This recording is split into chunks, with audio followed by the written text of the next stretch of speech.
Non, mais au Ici, c'est Maroc, si compliqué tu les veux, le études. problème, c'est l'identité qui est schizophrénique et qui ne fonctionne pas dans le marché du travail parce que les études, les formations ne suivent pas ce qu'il y a après le marché du travail.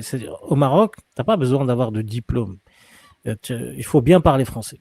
Tu Mm. parles bien français, tu te Ah bah débrouilles. ça, Tu fais n'importe Ah, au quoi. Maroc, ouais, ouais, ouais, mm. ouais. Ah oui, tu travailles tout D'accord. de suite. Sincèrement, que c'est absolument schizophrénique ce système qu'il y a parce que il n'y a pas une identité. Normalement, je sais pas, les Marocains devraient étudier en berbère ou en darija et avoir une identité forte, hein, comme les Coréens, les Japonais dans leur propre langue. Mm. Donc là, on est que tiraillé entre l'arabe, on n'est pas des arabes, on Mm. est tiraillé entre le français, on n'est pas des français, et l'anglais, voilà, des langues étrangères dont on n'a rien à foutre, au fait, à la base.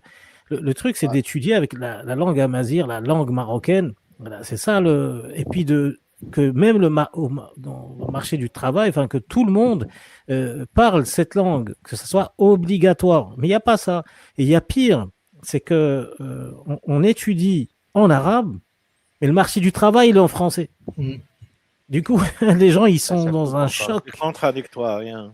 complètement contradictoire. Non, mais je vous dis, parce que bon, j'avais mes sociétés au Maroc, j'en ai eu plusieurs, et pas que dans les médias, mais aussi dans d'autres domaines. Et je peux te dire que les gens, ils avaient des diplômes de fous, et parfois ils venaient distribuer des tracts chez moi.